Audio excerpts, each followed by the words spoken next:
Salut, c'est Alex. Dans cette vidéo, je vais t'expliquer comment faire pour toujours rester motivé et régulier dans ton apprentissage du mandarin. Voilà, peut-être que toi aussi, cette nouvelle année, tu t'es dit, bon allez, c'est bon, cette année là, j'arrête les conneries, je m'y mets à fond et j'apprends le chinois sérieusement.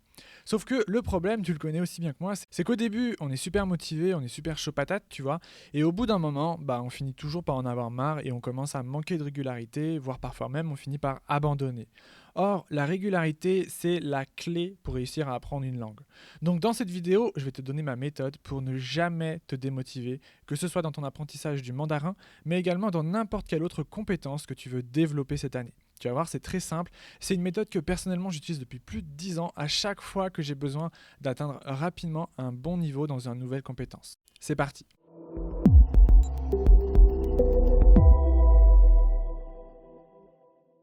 Alors tu vois le problème quand on se lance dans l'apprentissage d'une nouvelle compétence, comme par exemple apprendre le mandarin, c'est qu'au début c'est cool, on est super motivé, tu vois, il y a un pic de motivation, on étudie tous les jours, on se dit que c'est bon, la machine est lancée, on va tout déchirer.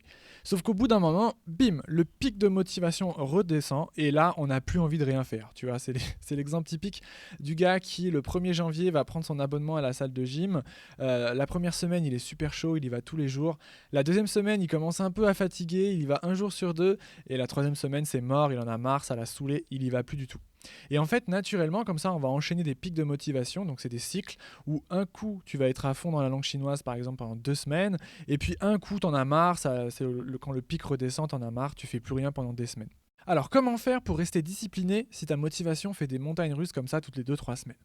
Eh bien, en fait, le problème, c'est que la motivation, c'est comme une humeur, tu vois. C'est-à-dire que ça vient, ça part, tu sais jamais exactement quand tu seras motivé et quand tu le seras pas. C'est un peu, tu vois, comme il y a des jours, tu te lèves, t'es de bonne humeur, et d'autres, tu l'es pas. Du coup, tu peux pas vraiment compter sur la motivation si tu veux être discipliné dans ton apprentissage du mandarin. En fait, il y a une solution très simple pour régler ce problème de motivation qui fait les montagnes russes là. Cette solution, c'est d'avoir une routine d'études en béton armé. Alors si tu me suis un petit peu, tu sais que moi je suis un peu un maniaque des routines, mais c'est pas pour rien. Pour moi, vraiment, construire une bonne routine d'études, c'est la clé pour tout apprentissage. C'est vraiment l'aspect numéro un sur lequel tu dois te concentrer si tu veux apprendre une langue sérieusement sans jamais avoir de problème de motivation. Donc si tu es quelqu'un qui a souvent du mal à finir ses projets ou si tu es quelqu'un qui procrastine souvent, en fait le problème c'est pas que tu manques de motivation. Le problème c'est qu'il te manque une bonne routine d'études qui te pousse à te bouger les fesses tous les jours. Donc une routine d'études, qu'est-ce que c'est exactement? Eh bien en fait, une routine, c'est quelque chose que tu vas faire de façon automatique tous les jours sans te poser la question de est-ce que j'ai envie de faire ça ou pas, ou est-ce que j'ai la motivation de le faire ou pas. Tu vois, c'est un peu comme se brosser les dents le matin. Le matin, tu te lèves, tu vas te brosser les dents, tu te poses pas la question de savoir est-ce que tu as envie ou pas. Tu vois, tu te brosses les dents, c'est tout, point. C'est une habitude que tu fais tous les jours et c'est tout. Et ben c'est ça une routine. C'est quelque chose que tu fais en mode autopilote tous les jours sans vraiment te poser la question de est-ce que j'ai envie de le faire ou pas. Donc la première chose à faire si tu veux être discipliné dans ton apprentissage du chinois, la base de la base, l'étape la plus importante, celle qui va définir si tu vas y arriver ou pas, c'est de te construire une bonne routine d'études. Et pour construire une bonne routine d'études, je voudrais te montrer ma méthode que moi j'appelle la méthode du café allongé. Donc la méthode du café allongé, comment ça marche? Eh bien c'est très simple. L'idée c'est que tous les matins, quand tu prends ton petit déj, pendant que tu bois ton café, tu vas consacrer 20 minutes de ce temps à la pratique de ta nouvelle compétence. Donc ici en l'occurrence, c'est l'apprentissage du mandarin en même temps que tu bois ton café. Parce que tu vois l'idée en fait pour construire une nouvelle habitude, c'est que tu dois intégrer l'habitude que tu veux créer dans une habitude que tu fais déjà tous les jours. Donc si tu es comme moi et que ta journée elle peut pas commencer sans un bon café par exemple, eh bien tu intègres ton chinois dans ton café. Comme ça, de facto, le matin quand tu bois ton café, tu peux pas oublier d'apprendre le mandarin. Tu vois, les deux vont de pair. L'idée, c'est que quand tu bois ton café le matin, automatiquement, tu étudies ton chinois en même temps, sans jamais te poser la question de est-ce que j'ai envie ou pas. Donc moi, je te donne l'exemple du café, parce que je bois du café tous les matins, mais ça peut être autre chose, comme par exemple prendre le bus ou aller courir dans le parc tous les jours. L'important, c'est que ça doit être une habitude que tu fais déjà tous les jours sans te poser de questions. Ensuite, un autre point important pour bien construire une bonne routine d'études, c'est d'étudier quelque chose de très facile et de très simple, de vraiment pas prise de tête. Donc tu vois, si tu sens que tu n'y arrives pas, que tous les matins c'est trop dur, que tu n'as pas envie d'étudier, que tu as presque envie d'abandonner, en fait le problème c'est que ta routine elle est trop difficile ou elle est trop compliquée. Donc il faut simplifier, simplifier, simplifier. Tu vois, moi par exemple, au début, ma routine pour le chinois, c'était très simple. C'était juste un podcast de 20 minutes tous les jours. 20 minutes, pas plus. Et tu vois, un podcast, c'est très facile à faire. Il suffit simplement de lancer un audio et de l'écouter. Rien de bien difficile. Du coup, j'avais pas vraiment d'excuses pour pas le faire. Donc te lance pas dans des manuels compliqués qui te demandent de mémoriser plein de vocabulaire dès le début, ça va être trop difficile. Ton but ici, c'est pas de viser des progrès incroyables. Ton but ici, c'est de tenir la cadence, d'être régulier. Donc moi, j'ai étudié les podcasts, mais toi, tu peux étudier avec ce que tu veux. Par exemple, un truc que je conseille souvent à mes étudiants, quand ils commencent avec leur première routine d'études, c'est de commencer avec des mini-jeux de chinois. Tu sais, les mini-jeux, genre les Duolingo, les petits mandarins, les Hello Chinese, les petites applications là, super faciles à faire sur ton téléphone. Voilà, en règle générale, je suis pas très fan de ce genre d'application parce qu'en fait, ça te donne l'illusion de progresser, mais en fait, tu seras jamais bilingue en faisant que du Duolingo. Par contre, s'il y a bien un cas où je dis un grand oui à ce genre d'application, c'est quand tu cherches à construire ta première routine d'études à partir de zéro. Là, par contre, c'est un grand oui. Parce qu'en fait, ce sont des applications qui sont très addictives. Elles vont te donner l'impression que tu progresses rapidement. Elles vont à chaque fois t'envoyer des notifications sur ton téléphone. Elles vont essayer de te rappeler tous les jours pour que tu reviennes jouer.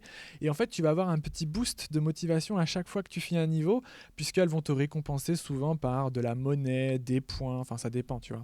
Et en fait, ton but derrière, tu vois, ça va être de tenir 3 semaines consécutives sans louper de jours. Tu vas voir qu'au début, tu vas te dire, ouais, c'est bon, 20 minutes, c'est facile, je pourrais faire plus. Non, non, non, non. 20 minutes, c'est facile quand on est motivé. Mais comme je te disais au début, la motivation, ça vient et ça part. Et tu vas voir que les jours où il n'y a pas de motivation, 20 minutes, c'est tout de suite beaucoup, beaucoup plus douloureux. C'est là qu'avoir une bonne routine d'études facile et simple prend toute son importance. Donc même si faire du Duolingo ou faire des petits mandarins ou je sais pas quelle autre application, bah, c'est un peu pourri, c'est pas grave parce que ton but ici, ça va être de tenir ta routine pendant 3 semaines avant de passer à la marche suivante. Parce que c'est ça le but finalement.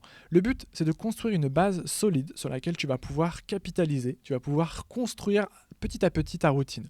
Tu vois, une routine, ça se construit petit à petit, marche par marche. En moyenne, il faut 3 semaines à chaque marche pour prendre racine dans ton quotidien. Ça veut dire que c'est seulement au bout de 3 semaines, quand ta routine sera parfaitement intégrée dans ton quotidien, ou même les jours où tu ne te sentais pas, ou les jours où tu n'avais pas de motivation, où tu n'avais pas envie de travailler, et bien même ces jours-là, tu as quand même étudié, là tu pourras te dire, ok, c'est bon, ma routine fonctionne bien, je peux passer à la marche suivante. Et la marche suivante, bah en gros, soit tu allonges le temps d'étude, donc en gros, au lieu de faire 20 minutes, tu fais 30 minutes, soit tu rajoutes un nouvel exercice. Par exemple, tu fais 20 minutes de podcast, et puis après, tu fais 10 minutes d'un cours en ligne. Et tu vois, contrairement au mec qui se motive à fond, puis se démotive direct toutes les 3 semaines, quand lui, il va faire les montagnes russes jusqu'à se démotiver complètement du mandarin, toi, au contraire, tu vas avoir une petite routine solide et stable sur laquelle tu vas pouvoir compter, et surtout, tous les jours, tu vas faire un petit progrès et améliorer ta routine. Tu comprends maintenant pourquoi la routine, c'est le truc le plus puissant dans l'apprentissage du mandarin?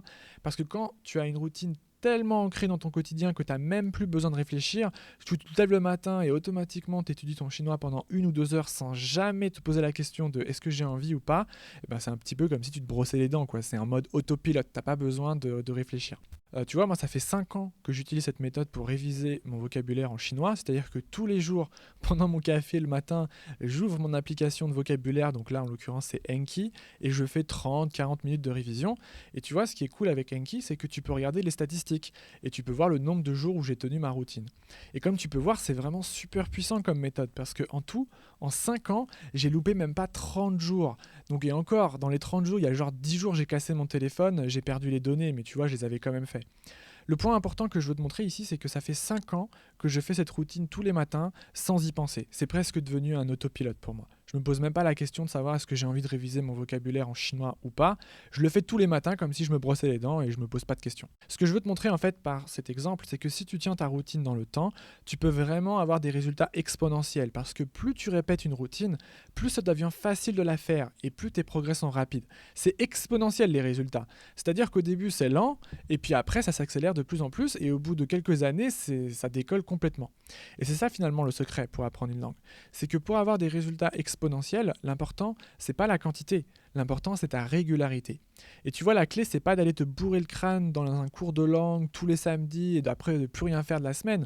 La clé, si tu veux avoir des progrès rapides, c'est d'apprendre peu mais d'apprendre souvent. C'est comme ça qu'en quelques mois, tu peux atteindre un niveau complètement fou en mandarin, simplement avec une bonne routine d'études. Voilà, c'est la fin de cette vidéo, j'espère que ça aura pu t'inspirer ou te donner des idées sur comment être plus régulier et plus discipliné dans ton apprentissage du mandarin. Si tu débutes d'ailleurs dans l'apprentissage du chinois et que tu t'es donné comme objectif cette année de réussir à parler cette langue, je viens de lancer une toute nouvelle formation par email qui va t'expliquer toutes les méthodes que moi personnellement j'ai utilisées pour progresser rapidement en chinois. Je t'ai mis un lien dans la description de la vidéo. Une fois que tu seras inscrit, tu recevras tous les jours un email de ma part avec une technique pour progresser plus vite d'un niveau débutant à un niveau où je suis complètement autonome, par exemple lors d'un voyage en Chine. Je ne sais pas si tu as prévu un voyage cette année. Eh bien, le but de cette formation, c'est qu'avant ton départ, tu sois capable de te débrouiller entièrement en mandarin. Donc si tu es motivé et que tu t'es donné comme objectif d'apprendre le mandarin cette année, clique sur le lien que je t'ai mis dans la description et inscris-toi à la formation. Sur ce, moi je te dis à bientôt pour une nouvelle vidéo de chinois. Bye bye.